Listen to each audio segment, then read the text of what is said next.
Hello and welcome to the magic of fishing. Today you join me back on the banks of my local River Wey on a sunny September afternoon. I've come for a couple of hours and upon arrival I really was reminded again that I'm lucky to have such a stunning little piece of water so close to home. It's on the doorstep really, and I've been a member of this club for well over 2 decades now. And it's a special river and a special club to me. I've fished this in happy times and sad times and tough times and all kinds of memories associated with it, because particularly on this stretch, which is known for barbel and chub, and it's off the beaten path. I've usually fished it alone and there's plenty of thinking time whether you're catching or not. So really glad to be back here, and I've chosen to come here in this small fishing window for a number of reasons, but one of them is that we've had a bit of rain. It's not quite feeling autumnal yet, but there's certainly a nip in this northerly wind despite the lovely sun that we've got at the moment. But the last week's been pretty wet and the river should be up, well, it is up by maybe a foot. There's a tinge of colour in it, and that's usually, you know, a good opportunity for barbel and chub that like that extra flow in the river. And the Wey's not a river that colours up easily or gets too high very often, except deep into winter, and any opportunity like this could signal a little feeding spell for the resident fish.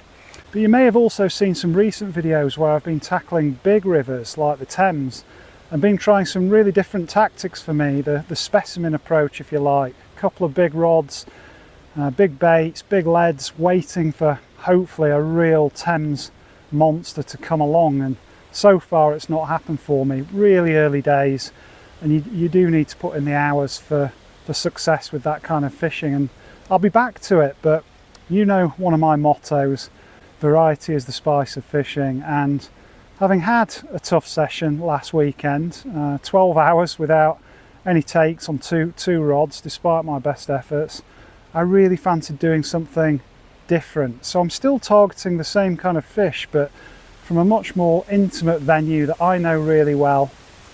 And I'm going to be using a really old school tactic that for some reason I've not used for years. I even went onto YouTube to have a little reminder or refresher course in how to do it. And I'm talking about rolling meat, or luncheon meat to be precise. Good old spam. It's a nostalgic bait for me and very effective, one of my all-time favourites, and I've had plenty of barbel on it since I started trying for them a few years back. But because we've got that extra colour in the water, and because I wanted to do something different, I felt like this roving approach and being able to trip that bait along the bottom into likely looking holes or under snags, places that you wouldn't normally be able to access with a more static approach or even with a traditional lead and quiver tip approach. That really appealed to me after, you know, a day of sitting in one spot and thinking, oh, am I in the right place? Have I cast to the right area? Are my baits presented? This is completely opposite. You get to try a whole range of swims and keep on moving if there's no action. And with such a big visual smelly bait, I've added some garlic granules and good old Chinese 5 spice. I should know in theory whether there's any fish at home or not fairly quickly. So I can't wait to get cracking. Not much time today before it gets dark. Let me show you the very simple gear, and it really has been a pleasure to walk down here with just a bag, a rod and a landing net. No chair, no bank sticks or rod rests, that easy. Didn't take me long to get going. So yeah, let me show you just how simple it's going to be. And when I say simple, I really do mean simple. I've brought the one rod, trusty Darwin Valley 1.25 pound test curve Avon Star rod, quite a chunky 4000 size reel, and that's got my equally trusty 8 pound Maxima main line.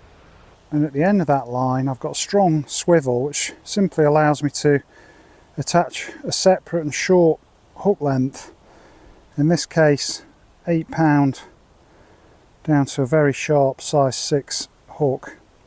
And the only reason for that swivel is this stuff.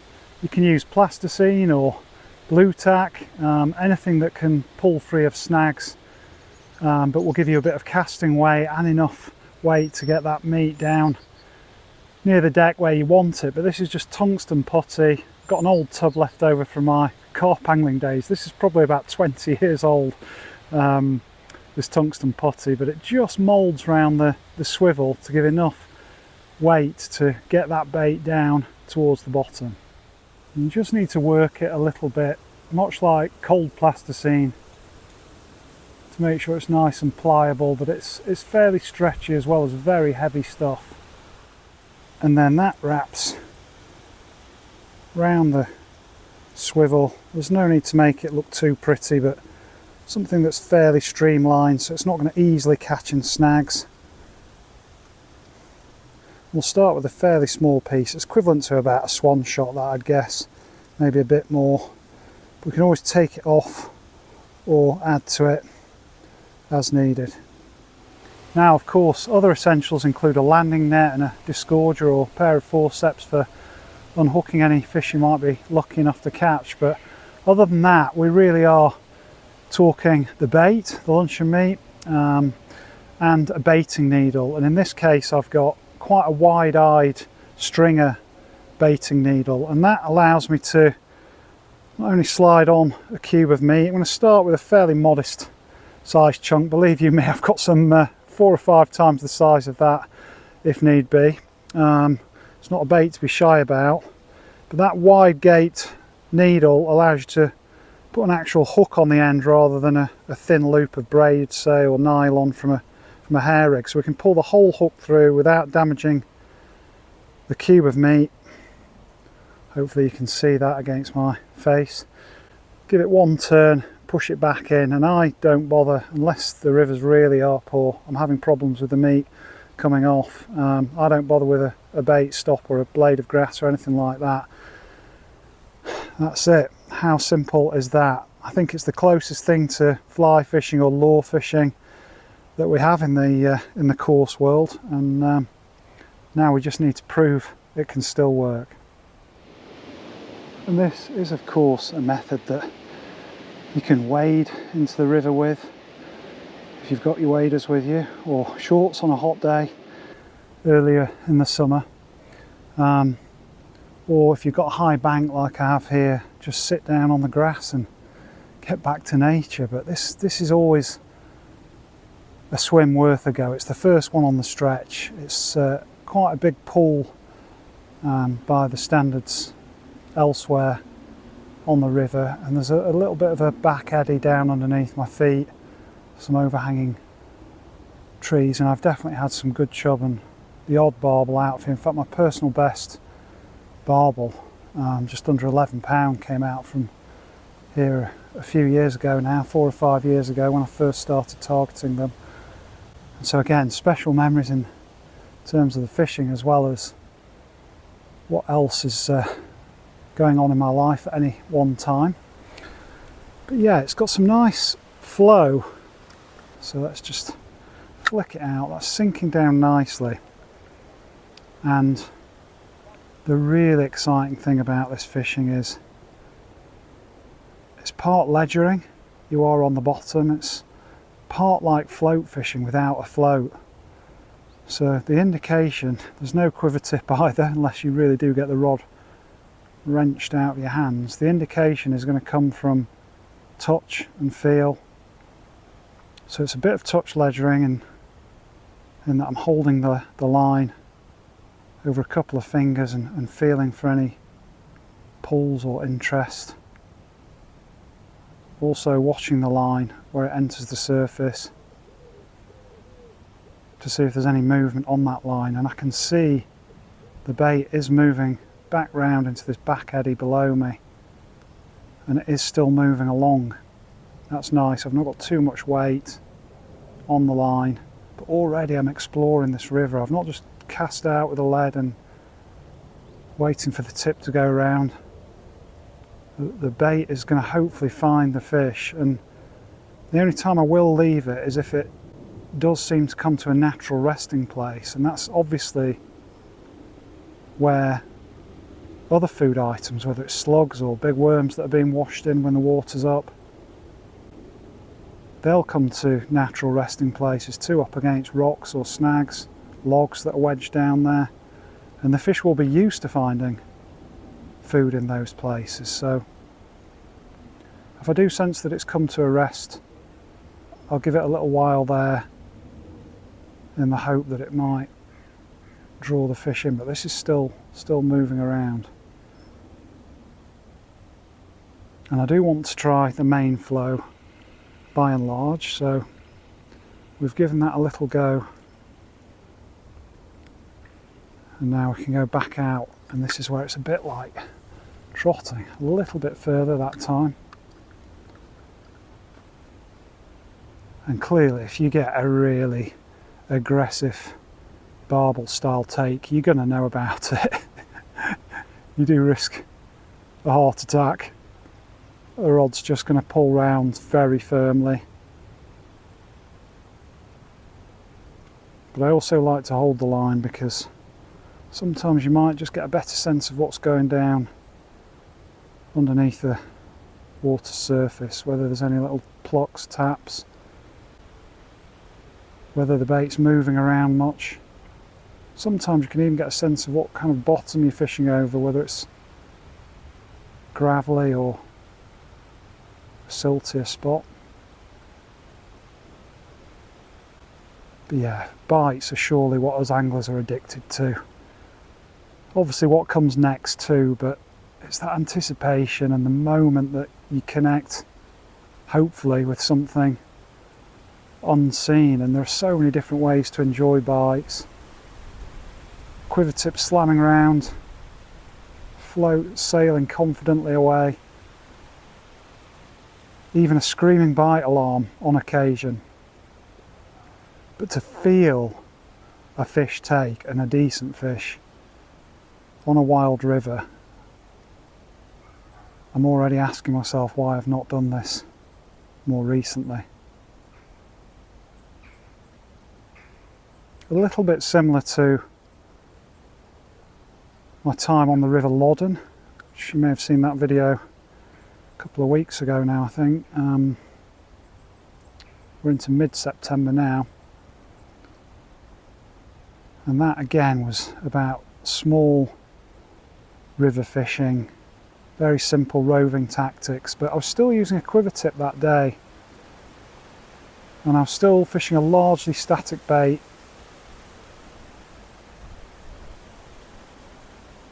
using a little link ledger. So it's just something different, this, and if I do catch some fish, I know I'm going to be asking myself why I'd not done this sooner.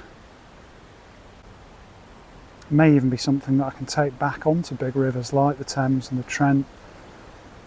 I know a lot of anglers score well on those rivers for barbel using this kind of tactic, so it's not something everyone's using, but certainly a few of those in the know. Just like trotting, you can let the bail arm open, use a finger on the spool, the lip of the spool, just pay out a bit of extra line if you want to try further down the river. And already within the first 5 minutes I feel like I've explored lots of different aspects of this swim. Still plenty more to try, but it does give you the benefits of a bottom bait like ledgering, but with an ability to search and move the bait around naturally, just like the float. And then as the bait comes round again in this back eddy, I can just bring a bit more line back onto the reel so that we're in contact with that bait. But if you think that waiting for a normal bite's exciting, you know, watching a float or a quiver tip or whatever's your cup of tea, feeling what's happening down on the bottom of this river, just little bounces and sudden pulls from a stronger current, it's fascinating and exhilarating.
Now let's try a fresh piece of meat before we move on.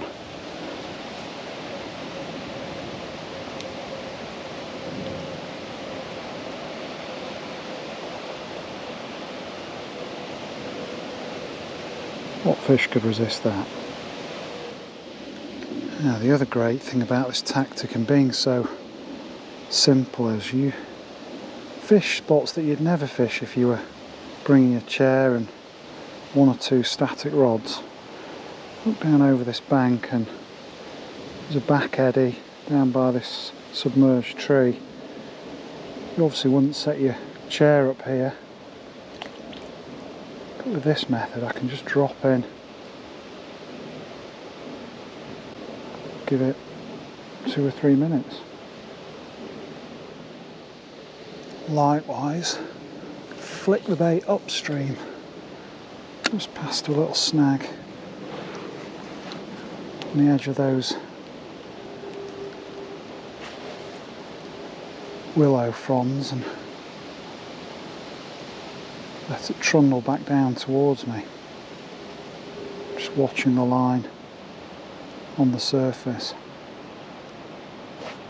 reeling in any slack as I need to. So yeah, you really do get into some different spots with this mobile approach, and of course fish might not used to have, or have not been wary of being caught in certain spots like this, so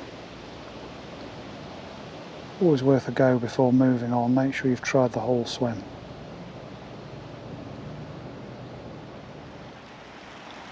Funny how the mood of a river or an afternoon can change with the weather. A few rumbles of thunder and some first heavy spots of rain. I think that's time for me to get my jacket on and have a little wander upstream.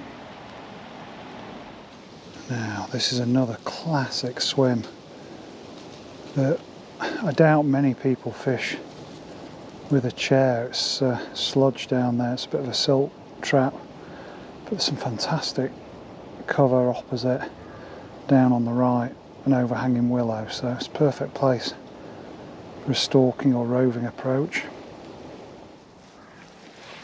Just creeping down here, having to be very careful on this slippy sludge. This is perfect meat rolling territory, I would say. Just flick it into the main flow and trundle it down to that overhanging snag. There's more thunder rumbles in the background. Dramatic fishing. Certainly does keep the adrenaline levels high every time you try a new spot. You know, how many times on a traditional pleasure day when you've picked your peg and you sat there, you're thinking, not sure if I've got the right place here, or you know, I wish I could have tried up there. Well, with this approach you can. Try and stay low without falling in. And that bait now is right down into those snags. Certainly not where most fish will have experienced an angler's bait before, although I'm sure there are many who fish this river and others just like this. I'm hardly inventing anything new here, but certainly it's not the typical boilie or pellet approach. It is a bit muddy, it is a bit messy, but it's exciting. It's like being a kid again.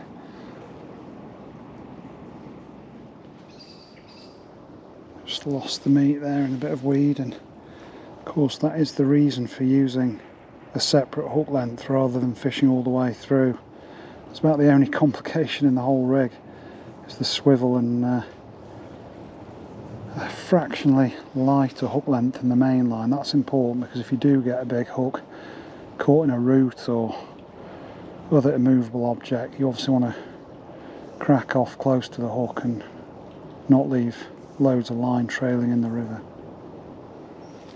Now, I feel like David Attenborough, but if you are in an area where there's a few likely looking areas, I just tend to leave my bag, and anything else that's heavy, just bring my rod, the net, and try a few places nice and free. We'll leave that by the water. And I've not got my waders on, but I have got wellies, so I can get out quietly and gently, as long as it doesn't get any deeper than a foot or two. Again, look at that on the far bank under those trees. Really tricky cast if you were fishing with a lead, but I can flick the bait in up there. In fact, I can see someone's line there trailing in off the tree. They've obviously tried to make that cast, got stuck and cracked off, which is a shame, but it happens.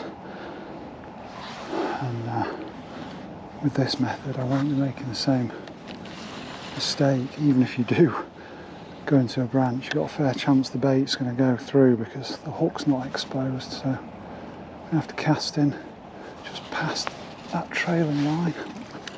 Got a bit caught around the rod tip there. Happens to us all, doesn't it?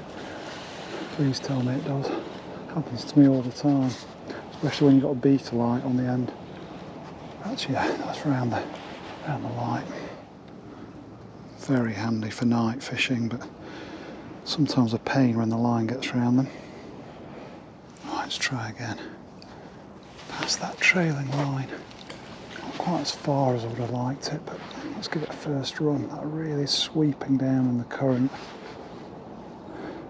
This is really more like trotting a float. I can feel it bumping and rolling and bouncing. Tap, tap, tap, tap. Line's been taken. Right, I don't want to go any further than that because there's a big snag where the water speeds up, so slowly back. See if I can get a better angle.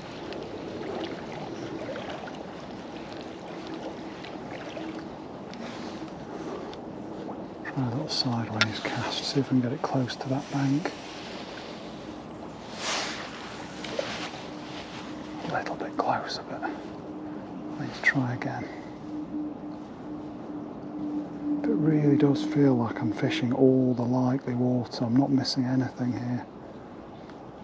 I'd walk past this if I was looking for a swim to sit down in and relax for a day. That's how quick it is. Like trotting a float.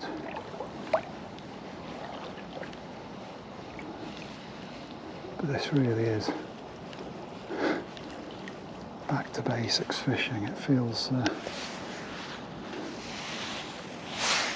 that's better. Much better. Right into that far bank. Keep a bit of line off the water. I'm just letting it go, but also keeping a touch on the line. And it'll feel like clunk if it goes. That's down to those snags. Try and let it rest there a bit. Oh, it's exciting stuff though. And even if you're not catching it, it feels like you could at any second. Just trying different bits of water all the time. Right, we've tried that until the meat's come off, so I'm happy I've given it a go and it's time to move on again. Now we're coming to another classic meat rolling swim because there's plenty of weeding evidence, and normally, you might be put off by that if you're trying to trot a float or drop a lead in, but with the hook concealed and a big bait, and after dropping it in, I can let it bounce all the way down this relatively straight, relatively weedy swim. Fishing so much water that I wouldn't normally try if I was static or trying to find somewhere to put a feeder rod in. heavy rain's back. You can also cast it upstream, run it past the dreaded floating pennywort. I'm convinced a lot of tough river days on the Wey is a case of the fish holed up or shoaled up under the really big rafts that we sometimes get by the end of summer. So you never know, there might be a chub lurking under there, looking to ambush anything that gets washed past.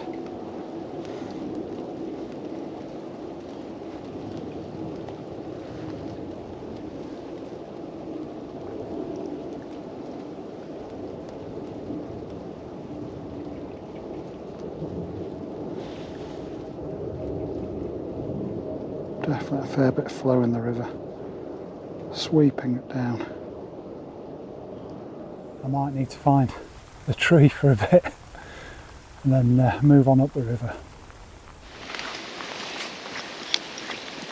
Through the Himalayan balsam jungle.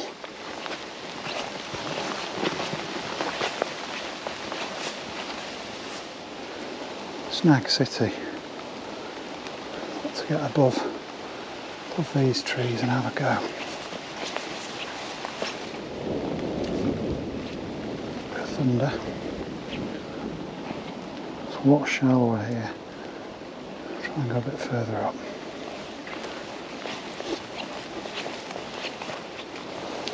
This isn't far below where I caught a barbel for the camera earlier this summer.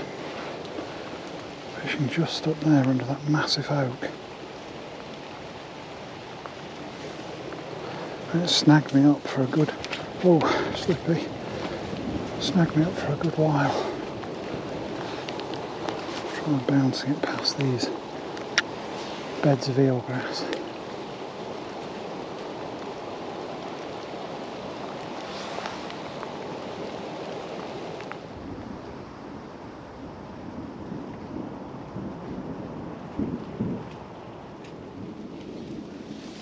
As the thunder rumbles on, this is a familiar spot you may recognise, although it was dark when I finished up here.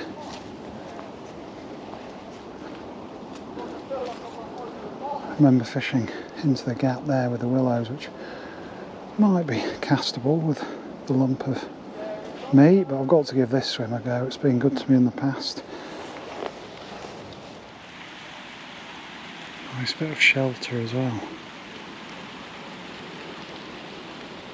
Well, after that bite and the swim where I had a barbel out earlier this summer, I really did feel like it was going to happen there, but given it quite a few good runs through since, and may have spooked it the first time, but feels encouraging and it's time to move on.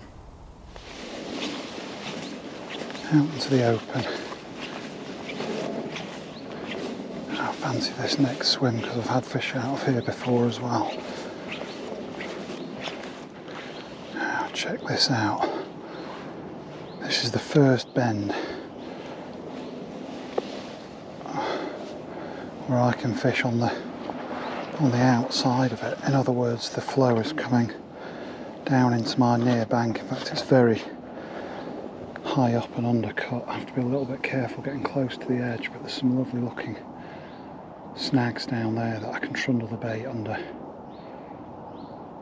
Really is going to be a case of dropping it in under my feet to begin with. Hoping it might wash under the bank. Yeah, that's the way the line's going. And it's actually not moving too much there. So I'm going to give this a little go.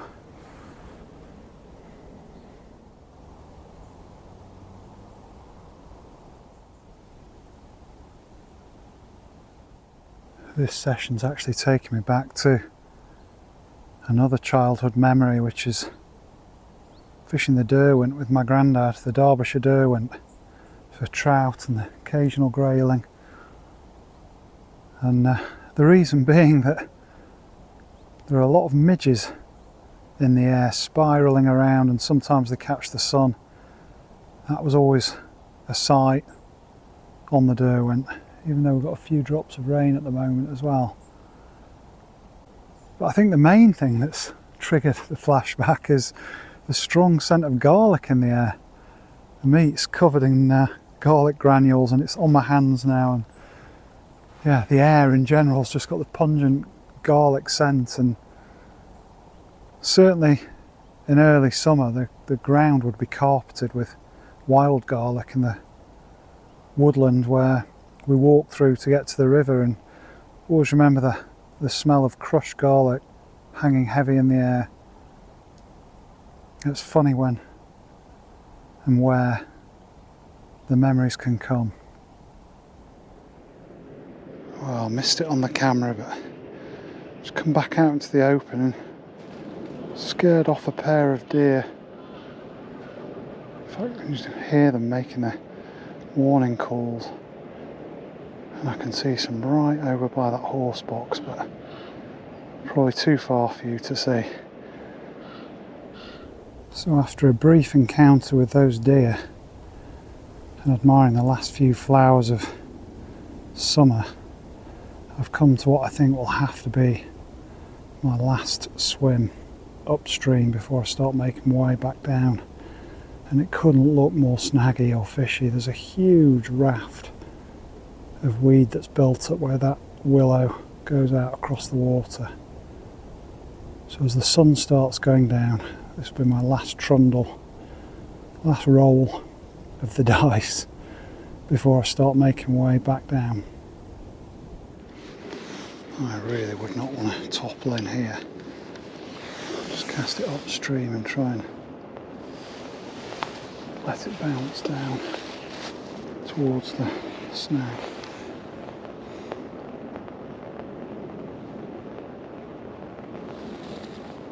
Good flow down there.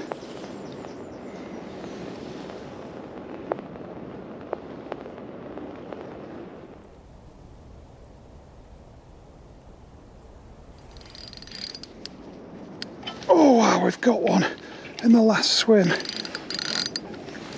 Wow, I'm trying to put as much pressure on as I can, but this feels decent. Oh, right under that snag. Incredible power. This feels like a barbel.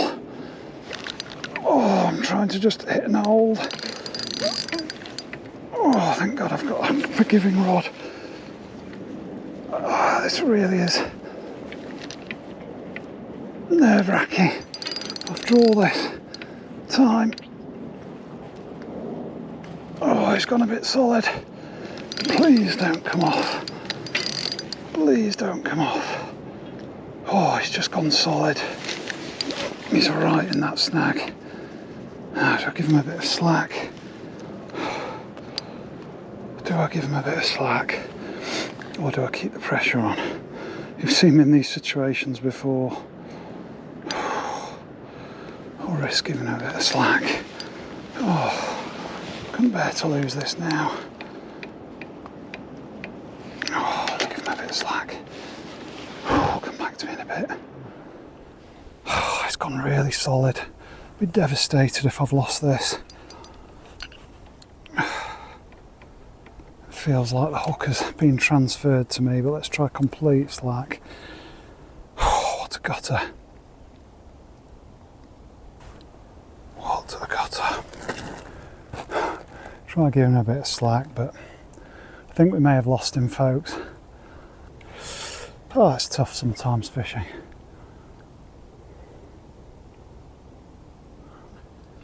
He's on. He's still on. Oh my God, he's come out. That's a miracle. Pressure, pressure, pressure. Oh God, yeah, we've got him out. What a miracle. What a miracle.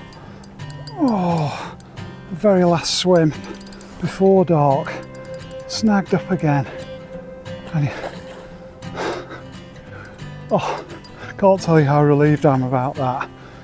Whoa, it's a barbel. And the net is only just long enough. Whoa, I think he's in. Oh, this is drama. You've got to roll with it.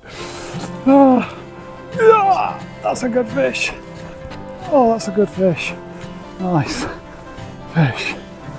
Ah, drama. I'm going to rest him in the net before we take a look. Got a long reach down, but it's a nice big carp size net this, so plenty of room for him.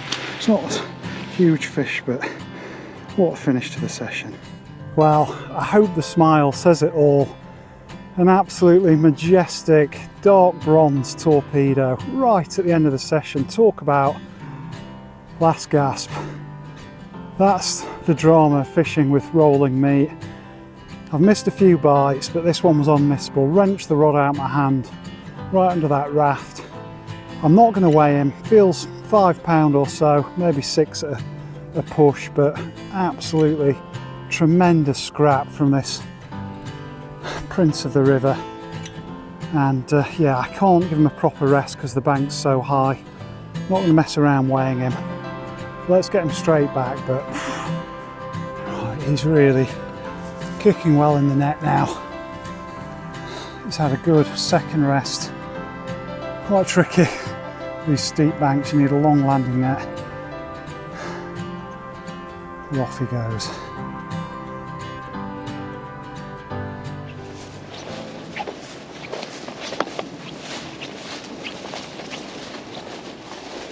Well folks, can you believe it? We're back where it started, right on the first swim of this particular stretch, and it's been quite a trek to get back here, pushing through the undergrowth in the dark, and I was very glad to have my head torch with me, and indeed my new Army Tech torch, which is hung up in the tree above the camera, just helping to cast a bit more light.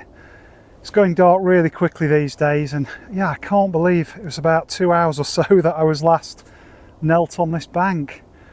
So pleased with that fish. I was grinning all the way back down here, and I'm going to carry on smiling until I get back to the car. Only fishing can do that, surely. The true magic of fishing on a dark riverbank, middle of September, really muddy, wet ground, and yet here I am grinning like a loon. Absolutely made up with that barbel. It might not have been the biggest fish, but do you know what? Out of a small river on a traditional method that I was really keen to show you can still work, old school bait, I'm absolutely made up. So, as an owl begins to hoot up to my left, if you've enjoyed this video and you're not yet in the Magic of Fishing Club, surely now's the time to hit that subscribe button. No more excuses. Plenty more videos like this, and join a growing community of like-minded anglers. To you faithful followers, what can I say? Your comments keep me going, they really do, so drop me a line and let me know what you thought of that, and take care. I'll look forward to seeing you again soon on the bank.